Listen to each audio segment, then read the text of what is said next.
Isso não seja, né? Terceira fase da Olimpíada de Física, meus queridos, vou dividir com vocês aqui a questão extra da colega. Vou ler primeiro. Na figura deste problema, uma caixa de massa 3 kg é abandonada sobre uma superfície lisa, curva a 5 metros do chão. Na parte plana de comprimento igual a 5 metros existe atrito. Qual deve ser o coeficiente de atrito dinâmico entre o bloco e a superfície plana para que o bloco atinja a altura máxima de 4 metros na parte curva direita, quando liberado a partir do repouso? Show! Tem praticamente um half pipe ali, né? A caixinha é abandonada de uma altura de 5 metros em relação ao centro da pista, 5 metros, e diz que só a parte central da pista, que também tem 5 metros, é que tem atrito. Só nessa regiãozinha tem atrito. Aqui não tem atrito nenhum e nem aqui. Ele quer saber qual deve ser o coeficiente de atrito dinâmico, qual é o μ nessa região onde tem atrito, para que a caixa atinja a altura máxima de 4 metros quando chegar do lado de cá. Hmax igual a 4 metros. Será que esse sistema é conservativo? Do início para o fim? Não, né? Se não é conservativo, eu tenho que dizer que a energia mecânica inicial menos as perdas é igual à energia mecânica final. Concorda comigo? A energia mecânica inicial é só o mgh. Concordas? mgh. Menos as perdas vai ter que dar o mgh final, né? Ah, professor, mas tem energia cinética no meio da brincadeira. No final já não tem mais, né? Nem no início nem no fim, né? Concorda comigo? Ele disse que a massa era 3 kg, a gravidade a gente vai usar 10, a altura inicial era 5. Menos as perdas, a massa é 3, a gravidade 10, ele quer a altura final 4. 3 vezes 5, 15, 150, menos 3 vezes 4, 12, 120, menos P passa para lá mais P. Descobri que as perdas devem ser iguais a 30 joules. Certo? Esse deve ser o trabalho da força de atrito. Trabalho é força vezes deslocamento vezes o cosseno do ângulo, né? Isso é uma perda, na verdade. Então, na verdade, é um trabalho negativo, né, de 30, né? Concordas? A força de atrito, como é que calcula a força de atrito? μ vezes a normal, né? Vezes a distância que ele se arrasta com o atrito, que é 5. E quando ele está se deslocando para lá, o atrito é para lá. Portanto, o ângulo é 180. Menos 30 é igual a μ vezes, na horizontal, a normal é igual ao peso, né? Quando a caixinha está ali, né? O peso é igual a normal, né? Então, normal igual ao peso, normal igual a m vezes g, normal igual a 3 vezes 10, normal igual a 30 newtons, né? Posso substituir o normal por 30 vezes 5, cosseno de 180 menos 1. E aí, está multiplicando, passa dividindo, menos com menos é mais, né? Então vai ficar menos 1 dividido por menos 5 é igual a μ. μ é igual a 0,2. Se o μ for 0,2, a gente consegue matar a charada. Letra D nessa tua questãozinha. Essa era extra, tá, pessoal? Essa não é da lista. Observa que eu não usei teorema de energia nenhum, usei meu bom senso, né? Eu nunca gostei de usar os teoremas de energia, exceto o teorema de energia cinética, que diz que o trabalho da força resultante é a variação da energia cinética, né? O teorema que nós deveríamos usar seria o trabalho das forças não conservativas é a variação da energia mecânica. Aí daria que o trabalho das forças não conservativas daria menos 30, já viria com menos automaticamente. Certo? Eu tive que colocar o menos ali por conta própria, né? Para depois não me confundir com o ângulo, né? Certo? Ótima tua questão, parabéns, garota, tô orgulhoso. Vamos ainda mais. Extra também? Ah, garota, fala. Coisa linda, hein? Tô cheio de orgulho, cara. Só questão legal e ainda duas questões extra.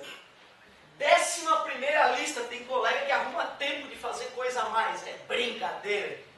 É muito ninja. Essa é extra então, hein? Fiquem tranquilos que eu vou dividir o enunciado com vocês. Que bela manhã para aprender física.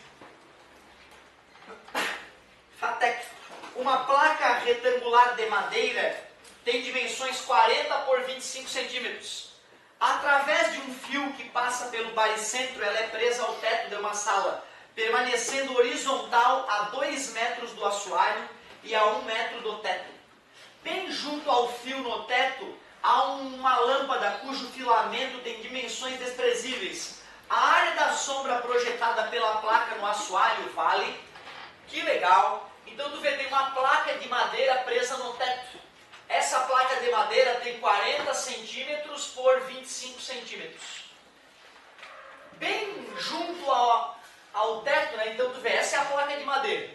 Ali está o teto, essa placa de madeira está presa. Vamos colocar ela aqui, vista de lado. E ali tem uma lâmpada bem pequenininha. Ele diz que essa placa está presa de tal forma que está a 1 metro do teto e 2 metros do assoalho. Essa distância aqui é de 2 metros. Ele quer saber qual é a área da sombra que a placa gera no chão. A luz anda em linha reta. Vocês devem concordar comigo que aquele triângulo pequenininho ali é semelhante ao triângulo grandão. Então, se eu sei aquele tamanhozinho X ali, eu posso calcular esse tamanho Y. Concorda comigo? Tu vê, né, cara? O fio estava bem no meio da placa. Se eu estiver olhando essa placa desse jeito, esse tamanho todo vale 25 centímetros. Então, aquele tamanho ali vale 12,5, né? Certo? Se bem que eu poderia chamar de X a placa toda e aí chamar de Y a sombra toda, né? Fica mais prático, né? Continua com a mesma ideia, semelhança de triângulo. A base do triângulo menor dividido pela altura do triângulo menor é igual à base do triângulo maior dividido pela altura do triângulo maior. Quanto é a altura do triângulo maior? 3. Isso é um perigo. 2 mais 1, 3. Como o x vale 25, 25 é igual a y sobre 3. Está dividido, passa multiplicando. 75 centímetros um dos lados da sombra. Se eu estivesse fazendo esse desenho olhando dessa posição, esse x não seria mais o 25, seria o 40, concorda comigo? E a conta ficaria 40 é igual a y sobre 3, está dividido, passa multiplicando, 120 centímetros. Assim eu descobri que no chão a sombra vai ter de um lado 75 centímetros e do outro 120 centímetros. Para calcular a área é só fazer lado vezes lado. Ele está em metro quadrado, então eu já vou passar para metro quadrado. 0,75 metros vezes 1,2 metros. 75 vezes 12, 10 vai 1, 14 mais 1, 15, 1 vezes 5, 5, 1 vezes 7, 7, foi 1, 7, 8, 9. Tinha 3 casas após a vírgula, 0,9 metros quadrados a área da sombra. Letra A. Para esse modelinho aqui. Boa questão, né? Então usamos a propagação entre da luz e semelhança de triângulos. Estou muito orgulhoso, muito obrigado, garota. Ótima questãozinha. Revisamos alguns conceitos de ótica aí e já fizemos uma semelhança de triângulos. E aí? Vai! Pede, pede! Muitíssimo obrigado. Extra também? Olha só o livrinho que a colega fez na UDESC. Jezebel! Imagina quantos vestibulares não tem aqui, né? Coisa linda! O UDESC, uma ótima pedida para vocês também, hein? De grátis. Coisa linda! Nem sempre que é de graça tem pior qualidade, né? Às vezes é até melhor. Então, ó, 2015-1, nossa querida UDESC, questão 14. Questão 14, falava: uma onda de rádio que se propaga no vácuo possui uma frequência F e um comprimento de onda igual a 5 metros. Ele me deu um lambda, 5 metros. Quando ela penetra na água, a velocidade desta onda vale... Então tu vê, né? Primeiro diz que ela está se propagando no vácuo.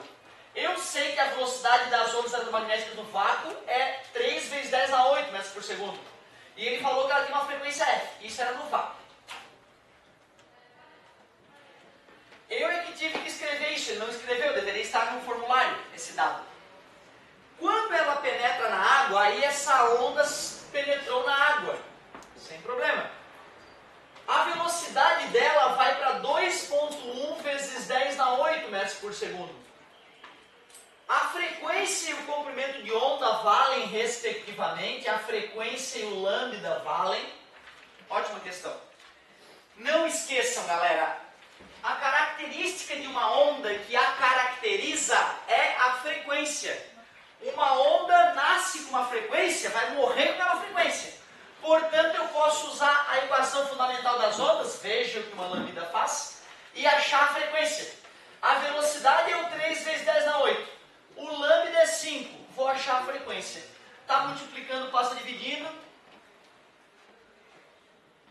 A frequência da onda, que vai ser igual tanto no vácuo quanto na água, 0,6 vezes 10 na 8 Hz.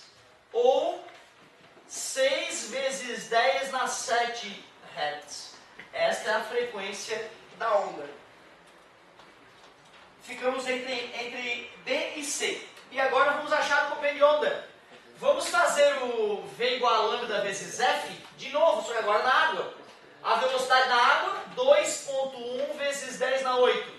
O lambda eu quero descobrir. E a frequência é a mesma calculada anteriormente, já que a frequência de uma onda não se altera. Nem quando ela reflete, nem quando ela refrata, nem quando ela difrata, nem quando ela interfere, cara. A onda, quando interfere com outra onda, o pulso gerado na interferência pode ter frequência diferente. Mas depois, quando a onda continua a vida dela, ela tem a frequência original. A única situação em que vai ter frequência, mudança de frequência de uma onda, é lá na física moderna, ondas de matéria, efeito Compton. Fora isso, cara, não existe onda mudando de frequência depois que ela foi gerada.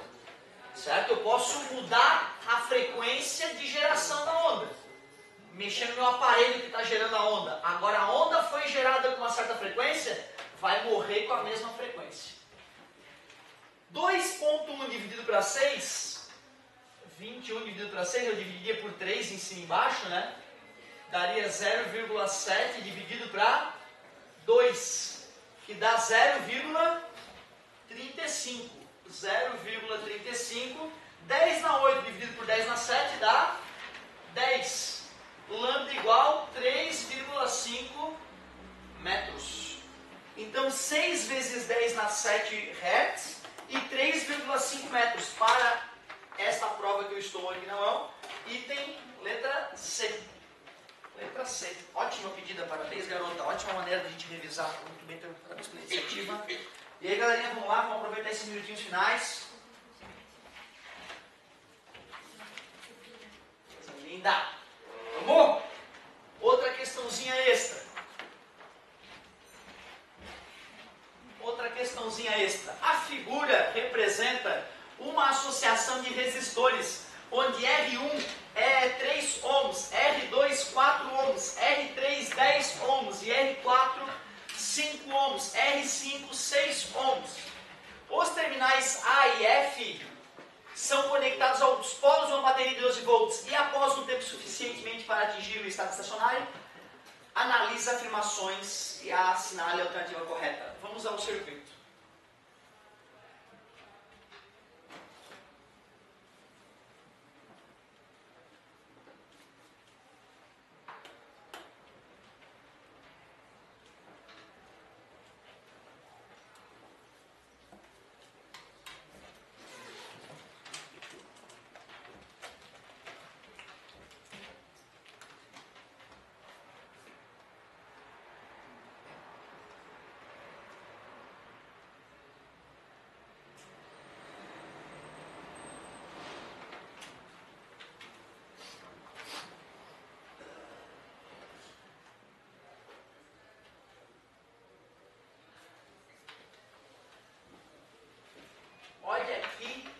beleza. Que bela manhã para trabalhar com um circuito desse, hein? Ele falou os resistores de cada um deles. 3 ohms, 4 ohms, 10 ohms, 5 ohms e 6 ohms. Diz que vai ser conectado os pontos A e os pontos F a uma bateria de 12 volts, VAF 12 volts. Após um certo tempo atingir o equilíbrio, então a corrente elétrica se mantém constante, ele faz várias afirmações.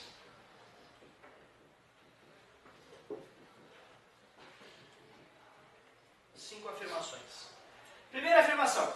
Os resistores R1, R2 e R3 estão ligados em série. A corrente que chega pelo R1 não vai passar obrigatoriamente pelo R2 e pelo R3, porque tem bifurcações aí, né? Concorda comigo? Então não dá para dizer que está em série. Falso. 2. A intensidade da corrente elétrica no resistor de 2 é 2,25. Ele quer que eu ache quanto de corrente vai passar nesse cara aqui, né? Primeiro eu vou ter que dar um jeito de achar o resistor equivalente entre esses caras, né? Não tem jeito. Para que eu ache o resistor equivalente entre esses caras, eu acho que a melhor maneira é a gente redesenhar o circuito. Se a gente redesenhar o circuito, talvez fique um pouco mais fácil.